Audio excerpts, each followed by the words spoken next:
With hospitality now reopening in London, you may be in the unfortunate position of having already cancelled your face-to-face trade tasting, or worse still, in limbo about whether or not to go ahead. If you're struggling to safely recreate your trade tasting online, I'd love to see if I can help. My evergreen online trade tasting service lets countries, regions and producers reach the trade at a time and place of their choosing.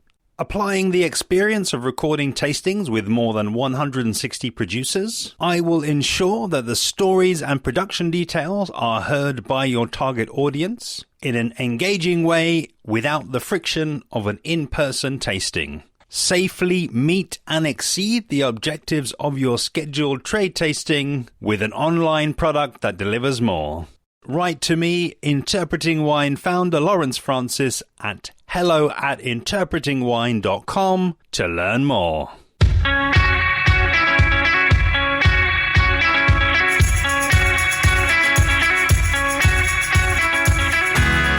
Today's episode of the Biodynamic Winemaking Special features Tamra Kelly-Washington, winemaker at Seresin Estate.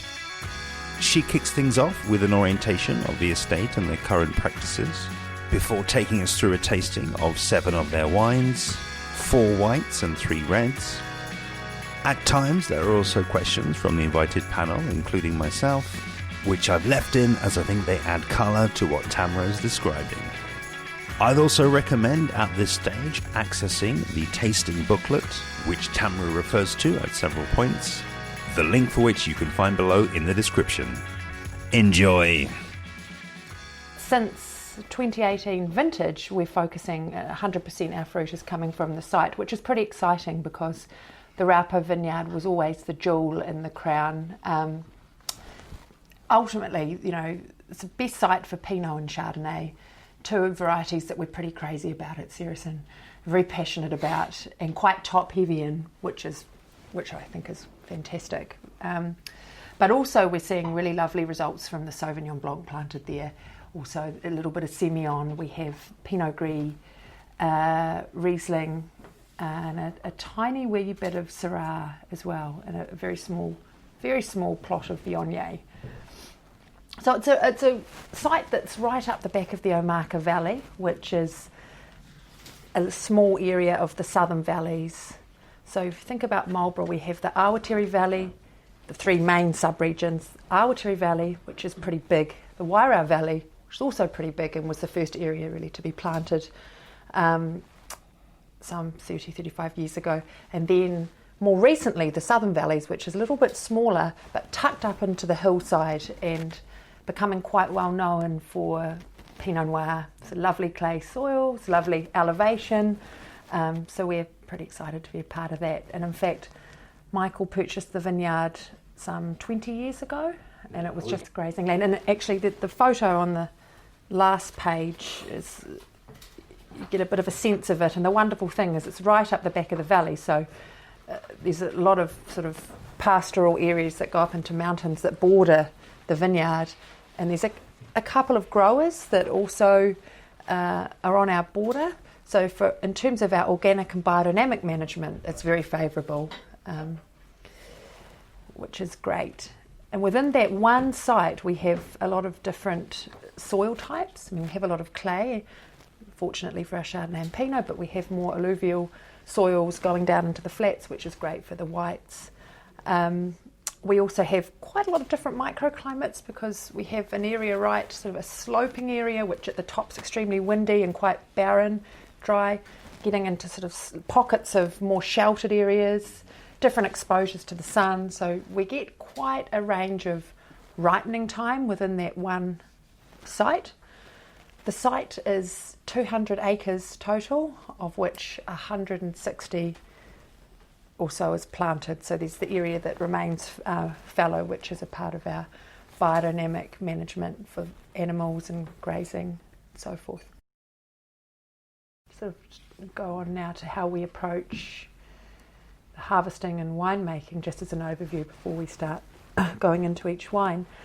We hand harvest 100% that site, so that's It's quite a busy period over vintage, quite a lot of logistics to organise, but absolutely 100% really worth it and puts us in a great position. If we have any disease pressure, we basically do our sort of selection in the vineyard, just pick the bunches that are looking really good.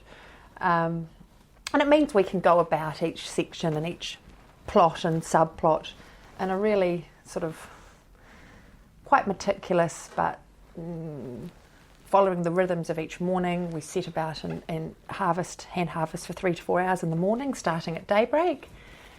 And then we'll take all the fruit down to the winery, and that will be the sort of harvesting finish for the day. Then the next day start again. So it's a really nice, you're not sort of going 100 miles an hour harvesting by machine and sort of finding blocks to harvest next because you're running, it goes quite quickly when you're approaching it that way. It's sort of quite slow and thoughtful. We use solely native yeasts in the winery for all of our Seresin wines. We're pretty gentle with how we handle the fruit. Everything's whole bunch for the whites, whole bunch pressed. At this stage, especially if we have excellent fruit, no disease pressure, we won't add any sulphur. We're not scared for a bit of juice oxidation at all. We're using a lot of neutral barrels and puncheons for the whites, and obviously the Chardonnay and the Marama, some new oak too. We're using a lot of lees. It's something that I've really using and approaching my winemaking. Lees work and aging on lees, and seeing some fantastic results with our fruit over time, which is great to see. We don't fine, and with our Pinots, certainly don't fine either. We will sort of don't filter our main single vineyard and our really premium Pinots. We won't use any filtration, and we're also looking to not filter our reserve Chardonnays going forward. When we have enough time settling, it's something that we can really look to do. So just trying to be as gentle as possible with the juice and subsequent wine. Sort of call it a minimal intervention, but with maximum attention, because we're not really working things, but we are constantly checking and thinking and strategizing and experimenting along the way. So it's actually a really nice way to work. And I think when you get great quality fruit that's been grown organically and biodynamically in the way that Seresin approach grape growing, you're able to do this in the winery, which is awesome. Any questions so far?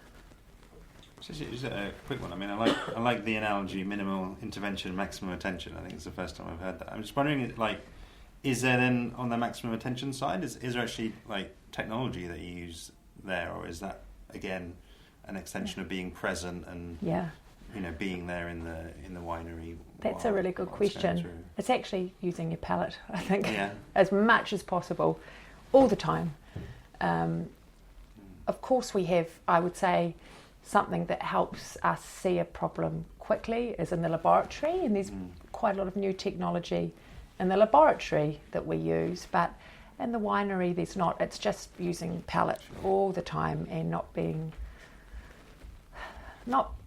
scared to try things out, always sort of not testing, checking, tasting, trialing different blends or different options for this or that, so it's basically like a chef in the kitchen, tasting the food as it comes along and caring about it as much as he can until he leaves the kitchen. That's right. And I guess the chefs only have a really small window to do. We're fortunate we get a long time. In some ways can be a bit of an Achilles heel, because and wine change. That's what you're always seeing, and especially with something like Pinot Noir, can be quite unsettling how often it changes. And with me, I guess I'm still learning a lot about the fruit and the vineyard. I've just I'm about to have my third vintage, but there's still so much to learn, and so it's not like I can always think, that's what happened in 2006, because it's following the same path, and I know if I do this will happen. So I guess... except the vines are 14 years old. Exactly. So already that sort of counts. Already there's a change. Yeah. You're right. There's always a changes, and to me it's not one thing it's a combination of, 10 or 12 things that have happened that have made something like as it is. Your job is to see the bigger picture. Yes, that's right. Yeah, see the bigger picture, but still not get tied up in the details, but still be as detailed as possible. Still be pragmatic, but pay attention to the little signals the wine's giving you, because often they do. So we might start with the first wine then, which is the 2018 vintage Chiaroscuro. This is quite a special wine in the portfolio. There's some definite, really positive attributes you'll gain just merely by combining the fruit in the vineyard and making them wholly together. From that point, you get the natural balance and you get some sort of harmony that does the sort of interplay between the varieties. So this was really lucky, actually. I mean, we have the 3 varieties which in this wine: Riesling, Pinot Gris and Gewürztraminer, in that order. In 2018, we were pretty close in the ripening for each of those varieties. The Riesling was ready slightly earlier, the Gewürz was slightly later, and Pinot Gris in the middle. So we picked our day, and I was working really closely with our viticulturalist on sort of what we did have control of was the percentages or the quantity of each of the varieties that were going to go in. So just from tasting, we worked out that we loved quite a bit of Riesling in here. In fact, it's about 55%, 37% in Pinot Gris, and the balance, which is 8% in Gewürztraminer, because I didn't want any of the Gewürz characters to really dominate with the blend, and that can happen as time goes on. So fruit was hand harvested, whole bunch pressed, and then racked into all neutral oak barrels where it underwent fermentation naturally, and a portion went through Malo as well. We left all of the barrels on lees for 5 to 6 months, and then blended all the barrels together, filtered and bottled. When does a barrel become neutral? After how many years? On paper, usually after 4 years. And So by the time it's the fifth vintage, it should be pretty neutral. And is that across it doesn't matter who the producer is? That's like a generally speaking. Yeah. But it's interesting in saying that though, you might surprise yourself you might taste a barrel that's 5 or 6 years old and you can still feel some influence. Yeah. But we have a lot of barrels going back to 2000, 2001. So, yes, super neutral. You know by that stage for sure. There's absolutely no oak interference. But there is it's a lovely way to age our whites in the small 225 litre volume on lees, quite sort of leesy ferments and aging. Because we really wanted to make a textural white. That was the goal. Lots of texture. We knew we'd always get aromatics using those varieties, especially from Marlborough, cool climate, acidity.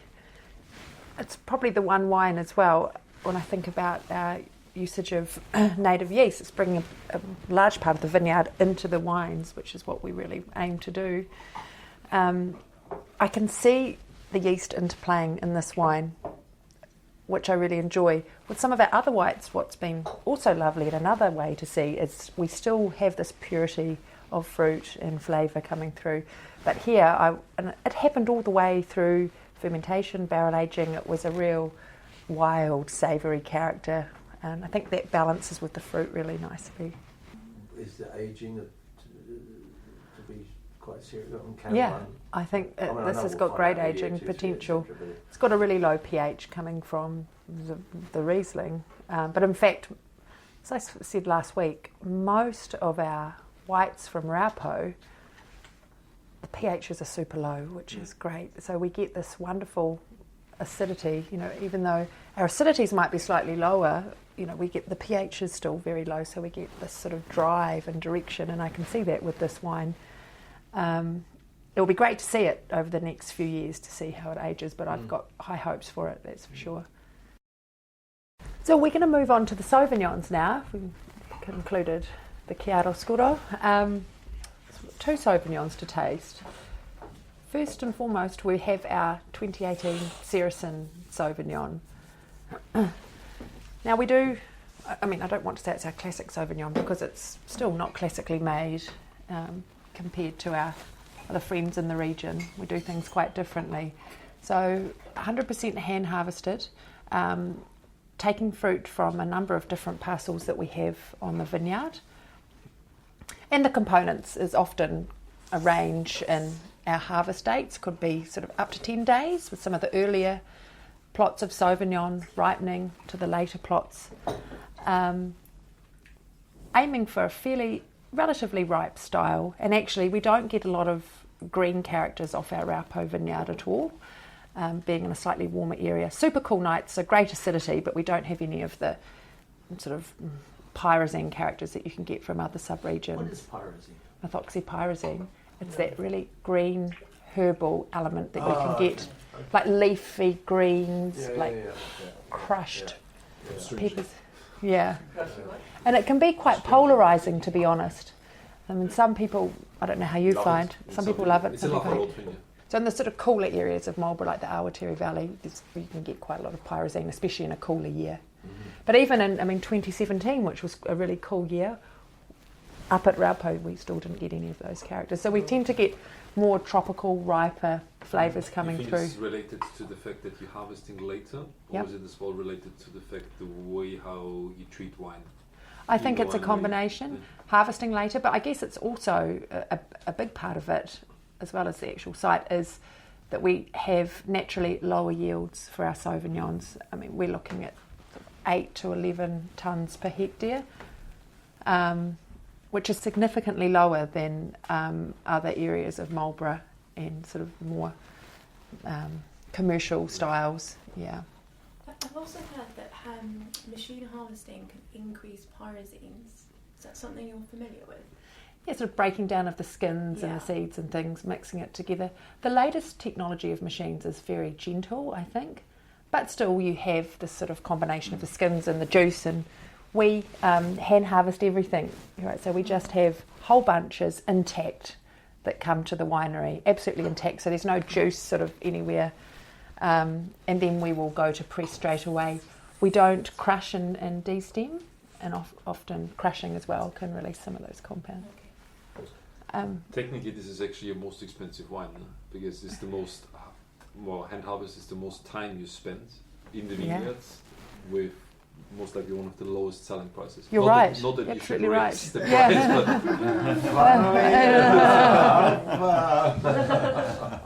but you put actually the most heart into this wine, essentially. Yeah, no, you're right, absolutely.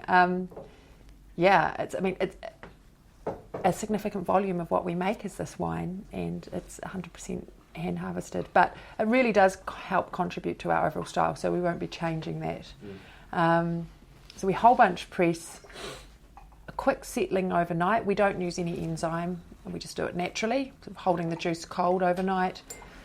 Depending on the vintage, we might or might not add sulphur to the juice. My preference is not to, but if we have a little bit of disease pressure, we'll add a tickle of sulphur, small amount as juice.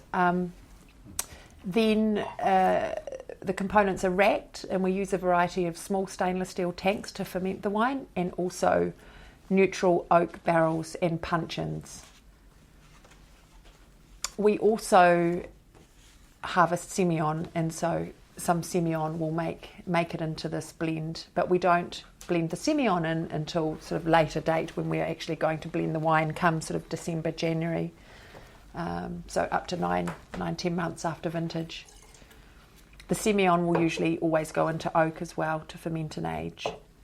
So all of the components undergo fermentation naturally, and a proportion will go through malo. Usually the proportions in oak go through malo quite quickly, and actually last year we had an instance where a lot of malo was happening at the same time as primary ferment, so we didn't have any control over the amount of malo that happened, and for this reason we picked with quite good acidity, which was great, so that we could sort of still balance and still retain sufficient acidity in the wine, because the acidity is really important. It's more important than the fruit for me. So all of the components would age on lees, and we will eventually blend, filter and bottle the wine. We bottle the wine about this time, sort of end of January. In fact, we're about to bottle the 2019 next week, end of this month. But actually, we can probably start talking about the Marama. We can talk about them together. The next wine, which is the 2015 Marama, it's a barrel fermented Sauvignon Blanc. This, to your last point, in comparison, is a wine that we don't bottle until 18 months after the vintage. So we keep this wine. It's a much smaller volume, of course, so it's logistically also easier to keep in barrel for extended time. Now, the Marama is harvested later than the more classic style of Sauvignon components. We're really aiming for a ripe, rich, complex style of Sauvignon. I think compared to the Seresin Sauvignon that we just tasted, the Seresin Sauvignon is a wine that you recognise as Sauvignon. You can see the characteristics there. It might not scream Marlborough to you, or it might not even scream New World, but for sure you can recognise the varietal sort of aspects to the wine. Whereas with the Marama, this might not be so obvious. We approach it with using 100% barrels, not only in fermentation but also aging. We use a lot of lees.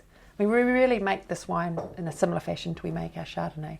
So ripe fruit, whole bunch pressed, not a lot of settling, straight into oak, native yeasts, and also wholly will go through malolactic fermentation. It has a good lick of new oak too, depending on the vintage, anywhere between 25 to 30%. We use only, for all of our wines, only French coopers. So we work with 3 or 4 different coopers that we really enjoy the oak from for our Pinots and our Marama and our Reserve Chardonnay. So it's quite nice to taste them side by side, the estate Chardonnay and the Marama, same variety, but you're seeing a Sauvignon, different approach in the winemaking, and also age. It's also had a significant amount of bottle age too. I like the play between the oak, the new oak, and the fruit in this wine. There's not one that's sort of sitting over the other, as sometimes you can see. And I think, definitely the time that we've fortunately have at our fingertips has really helped create this style. Allow things to integrate properly, not rush things. The 18 months is key. There are quite a few alternative styles now coming out of Marlborough. There have been for quite a few years now. I think the fruit selection is quite key to, I guess, the success of the wine. I think sort of more within the greener spectrum, sometimes it can be a bit of a clash with the oak and the tannins of the oak and sort of the green aspect. But with really nice ripe fruit and flesh, you can see how it works well. So next, the last white we have is the 2016 vintage Reserve Chardonnay. As I said before, we are a bit crazy about Chardonnay at Seresin, and fortunately Michael planted the Chardonnay on 2 different areas of the Raupo vineyard back in the early 2000s. We have 2 areas of the vineyard, as I said, planted in Chardonnay. So if you look at the map, the lighter green, which is sort of just beside to the left of the highest point, is the Sylvain block, which is the premium block. Fruit from this block, the Mendoza clone went into this wine. So we approach harvest in that we harvest each clone separately. So we have Mendoza, clone 15, clone 95 on the Sylvain block, and also the Leopold block to the other side of the highest point. We have those 3 clones planted. So we have pretty small little batches of Chardonnay that we're working with. We'll hand harvest, whole bunch press, and then depending on the little plot and how it's looking, the juice, we'll taste and decide. We will either press straight to barrel, or we will give the juice a sort of quick overnight settling naturally. Once again, no enzyme used. And with Chardonnay, pretty much all the last 3 vintages, 2, almost 3, that I've been making the wine, we're not adding any sulphur at this point. So direct to barrel, no sulphur, and then we will allow fermentation to commence naturally. Pretty much leave the barrels to do their thing. Depending on block, we have some barrels that might, and clone, might go through fermentation naturally with quite a bit of speed, and others that will take time. And then we'll just top the barrels. We don't rack at this stage. Top the barrels and then let them sort of sit and age on lees over winter, whereby they usually will start the malolactic fermentation come spring, naturally, or whenever they decide to do it. It's up to them. Usually for the reserve, what we'll do, we'll go through and do a tasting about December, January this time, and grade all of the different components and clones. And then we will pick our barrels, which more often than not will come from the Mendoza clone and Sauvignon, keep them aside, let them age a further 6 months for the reserve Chardonnay. We're aiming for quite a rich style. We're aiming for a cleaner style, no reduction in this wine. So if we find we do have reductive barrels, we'll usually stir if we need to. Then we'll blend the barrels and no fining and bottle. I think certainly the low yields that we have that come naturally from our organic management really, and the site and everything, enable us to get pretty ripe fruit. And the Mendoza clone, really small berries, small bunches, a lot of concentration, pretty concentrated. Going forward, a little tweak, I am harvesting slightly earlier. Vintage 18 was slightly challenging in the way that there was some disease pressure during harvest. So we actually harvested everything prior to sort of some bad weather setting in. So the ABV is actually more like 13%. And I think going forward, and that was a great kind of test to me. We still got beautiful texture and concentration, but just a notch back in sort of alcohol level, which is where I see we're going for the future. So what we might do, I know that we're sort of running into time a little bit, but it's quite a nice way to do it. We might talk a bit about the Pinot in general, and we've got a 2017 vintage Leah, which I see as a bit of an introduction to Seresin Pinots style, etc. Then we have 3 2014 vintages, little single plot blends, some coming from quite similar areas, some with little bits included from other vineyards. So three Pinots, very similar winemaking, but showing the different sites and expression of the vineyard, etc. So quite nice to actually, perhaps we'll taste through all of those and then have a chat about that at the end. So first of all, we've got the 2017 Leah Pinot. Now, in the past, Seresin also, not only Raupo, as I mentioned earlier, they owned, but also there was the Tato vineyard and the home vineyard, or what we call Noir. Probably the distance between them, I mean, from Raupo up the Omaka down to the home or Noir vineyard, probably 5 or 6 kilometres. Then another 4 or so kilometres up into the Wairau Valley is where the Tato vineyard is. Tato vineyard very much on alluvial soils. There's a river that runs through. It's old riverbeds, very different soil type. Noah's a little bit like that, a little bit of loess and clay running through. And then the Raupo vineyard, which is pretty much wholly clay where the Pinot is planted. So 3 very quite different sites for Pinot. As I said before, it was a really great approach into how they planted the Raupo for Pinot. They chose the best slope, the best plot called Osip, which you can see on the map, is the highest, the bit that says the highest point 150 metres above sea level. So that is the Osip plot where all of our top Pinots come from. That is 8 hectares in total. And within that one plot, we have 6 or so different clones planted. So we break that down by clone and also by elevation. So where possible, we separate the top part to the middle to the bottom. So really quite different between those 3 sort of elevations. The top part being very sort of low in vigour, not much canopy, very windy up there. small berries and bunches. The middle section is perfect. It naturally just has this wonderful balance, lovely fruit to leaf sort of ratio. You look at the bunches and they're just laid out perfectly, just really low yielding but just beautiful balance. Then the low area, which is a little bit more vigorous, a little bit more lush, so we often have to work a bit more down there, manipulating the crop level and also the canopy, thinning, etc. So if we were to choose our sort of creme de la creme, it's coming from the middle section of particular clones.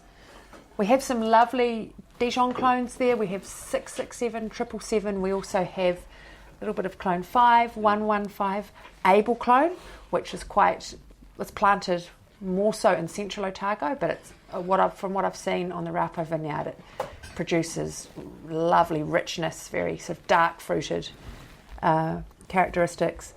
And also a bit of 10 bar 5, which of course was the old sort of methode clone, which was predominant in Marlborough early on, and then a lot of it was pulled out. Fortunately, we kept on to it, but we held on to it because it's also producing some pretty nice styles. I mean, it's a later ripening clone, but really good intensity. And then, aside from the OSIP block, we have other blocks, 3 other blocks, some in the more flat areas planted in Pinot. So we sort of really, when we do the grading, we harvest everything separately. I mean, we pull apart all of those blocks and clones in the vineyard. When we harvest, we'll slowly put them back together in the winery as we go to create the blends. So it is very much about the vineyard, and the winemaking is all very similar for how we approached the whole Pinot program at Seresin. We destem everything. It happened in the sort of the past. 100% everything's been destemmed. Everything has been then sort of placed into small open top fermenters. A long extended period on skins, so that everything goes through natural fermentation, very gently. The way we handle the fruit very gently, just plunging twice a day. So we're not really working the caps, working the fruit. We approach it gently, but we, depending on, we'll go through and taste everything, but the fruit, by then it's wine, is left on skins for an extended time. The total time on skins can be anywhere from 4 to 7 weeks, depending on the area of the plot. And then we will gently press off and straight into barrel. So a lot of neutral barrels, 4th, 3rd, 2nd, and new. So lots of different tools to play with, really, for our Pinots. And I think the key is keeping everything as separate as possible to the point when we go through and grade, which is usually sort of just before vintage, February, March. We'll go and grade, and we'll pull out all of the little plots we want to keep separate and bottle separately. And then with the rest, we will blend to make Leah, and that will be bottled, depending on the year, sometimes just prior to vintage or sometimes just after. For example, we have the 19 vintage, which we're currently just putting into older oak, and that won't be bottled until May, June. So that will spend 15 months in oak. The single vineyards that we're going to taste, or single plot wines, will spend up to 18 months in oak. So as with the whites, the time is the essence, a long extended time in small oak vessels, and also puncheons. We also use 500 litre barrels. For me, in particular, looking through to the Rachel, Raupo and Sun and Moon in that order, there's a structural element that we get with our Pinots, which I love. And you wouldn't necessarily put them in sort of a Marlborough basket at all. The structure, which is how, I guess, goes back to how we approach the cap management and working with the fruit, extended time on skins. But then also the time in aging and barrel, and then time in the bottle. Yep. There always has been a philosophy at Seresin of releasing those Pinots later, which I think is a real treat, because there's not a lot of producers in Marlborough sitting on vintages of Pinot and releasing them late. It just doesn't happen. So it can really show what we can do with the right sites in Marlborough for Pinot. Just the 2014s, so just the Rachel, although predominantly Raupo has a bit of the tato, which to me often gets that savoury, really sort of grainy element to it.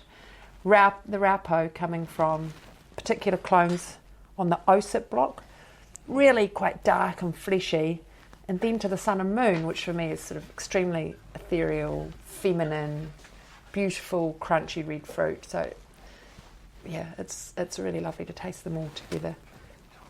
When they go to bottle, they do have a great deal of structure and tannin, and they're pretty tight. So it's a really important part of the wine and the evolution of the wine to have that bottle age, and actually to be able to taste. This is sort of current vintage, which is wonderful. I think we're tasting. I mean, they can age even longer. You can see they've still got plenty of aging ability there. But I think they're looking pretty good now. Thank you so much, Tamra. An absolute pleasure to taste through these wines with you. For me, there is nothing quite like tasting with the winemaker themselves, and this will mean that more of you in different parts of the world are able to do so. I have, of course, included below details of Seresin Estates' website and main social media handles. And if you're in the UK and want to learn more about these wines, I've also included a link to the Seresin page on the Enotria & Co website. If you're not already, I would love to have you following along with me on social media, where I'm at Interpreting Wine on Instagram and Facebook, at Wine Podcast on Twitter, and email hello@interpretingwine.com. Do not miss the second part of this biodynamic winemaking special next time in episode 370, where the group discusses biodynamic winemaking. See you then.